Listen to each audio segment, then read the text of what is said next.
ജലപ്രളയത്തിൻ്റെ അന്ത്യം. ജലപ്രളയത്തിൻ്റെ അന്ത്യം. നോഹയെയും പെട്ടകത്തിലുണ്ടായിരുന്ന എല്ലാ ജീവജാലങ്ങളെയും കന്നുകാലികളെയും ദൈവം ഓർത്തു. അവിടുന്ന് ഭൂമിയിൽ കാറ്റ് വീശി, വെള്ളം ഇറങ്ങി, അഗാധങ്ങളിലെ ഉറവുകൾ നിലച്ചു, ആകാശത്തിലെ ജാലകങ്ങൾ അടഞ്ഞു, മഴ നിലയ്ക്കുകയും ചെയ്തു. ജലം പിൻവാങ്ങിക്കൊണ്ടിരുന്നു. 150 ദിവസം കഴിഞ്ഞപ്പോൾ വെള്ളം വളരെ കുറഞ്ഞു. 7-ാം മാസം 17-ാം ദിവസം പെട്ടകം അറാറാത്ത് പർവ്വതത്തിൽ ഉറച്ചു. 10 മാസത്തേക്ക് വെള്ളം കുറഞ്ഞുകൊണ്ടേയിരുന്നു. 10-ാം മാസം 1-ാം ദിവസം പർവ്വത ശിഖരങ്ങൾ കാണാറായി. 40 ദിവസം കഴിഞ്ഞപ്പോൾ നോഹ പെട്ടകത്തിൽ താനുണ്ടാക്കിയിരുന്ന കിളിവാതിൽ തുറന്ന് ഒരു മലങ്കാക്കയെ പുറത്തേക്ക് വിട്ടു. വെള്ളം വറ്റുവോളം അത് അങ്ങുമിങ്ങും പറന്നു നടന്നു. ഭൂമിയിൽ നിന്ന് വെള്ളം ഇറങ്ങിയോ എന്നറിയാൻ അവൻ ഒരു പ്രാവിനെയും വിട്ടു. കാലുകുത്താൻ ഇടം കാണാതെ പ്രാവ് പെട്ടകത്തിലേക്ക് തന്നെ തിരിച്ചു വന്നു. ഭൂമുഖത്തെല്ലാം അപ്പോഴും വെള്ളമുണ്ടായിരുന്നു. അവൻ കൈനീട്ടി പ്രാവിനെ പിടിച്ച് പെട്ടകത്തിലാക്കി. 7 ദിവസം കൂടി കാത്തിട്ട് വീണ്ടും അവൻ പ്രാവിനെ പെട്ടകത്തിന് പുറത്തു വിട്ടു.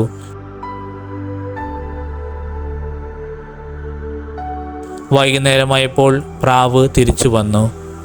കൊത്തിയെടുത്ത ഒരു ഒലിവില അതിൻ്റെ ചുണ്ടിലുണ്ടായിരുന്നു. വെള്ളം ഇറങ്ങിയെന്ന് നോഹയ്ക്ക് മനസ്സിലായി.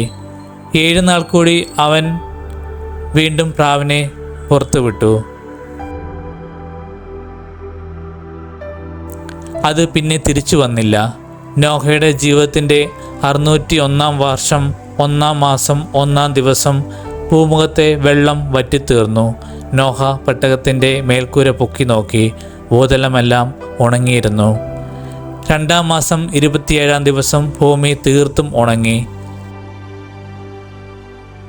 ദൈവം നോഹയോട് പറഞ്ഞു, ഭാര്യ, പുത്രന്മാർ, അവരുടെ ഭാര്യമാർ എന്നിവരെയും കൂടി പെട്ടകത്തിൽ നിന്ന് പുറത്തിറങ്ങുക.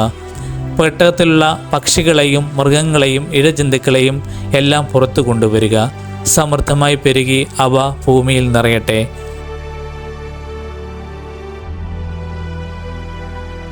ഭാര്യയും പുത്രന്മാരും അവരുടെ ഭാര്യയുമൊത്ത് നോഹ പെട്ടകത്തിൽ നിന്നും പുറത്തു വന്നു. മൃഗങ്ങളും ഇഴജന്തുക്കളും പക്ഷികളും ഭൂമുഖത്ത് ചലിക്കുന്നതൊക്കെയും ഇനം തിരിഞ്ഞ് പുറത്തേക്ക് പോയി.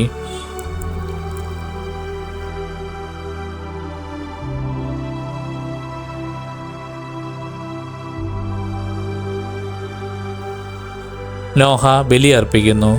നോഹ കർത്താവിന് ഒരു ബലിപീഠം നിർമ്മിച്ചു. ശുദ്ധിയുള്ള എല്ലാ മൃഗങ്ങളിലും പക്ഷികളിൽ നിന്നും അവൻ അവിടത്തേക്ക് ഒരു ദഹന ബലി അർപ്പിച്ചു.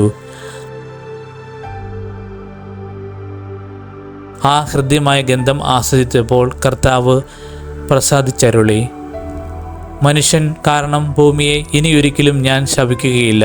എന്തെന്നാൽ തുടക്കം മുതലേ അവൻ്റെ അന്തരംഗം തിന്മയിലേക്ക് ചാഞ്ഞിരിക്കുകയാണ്.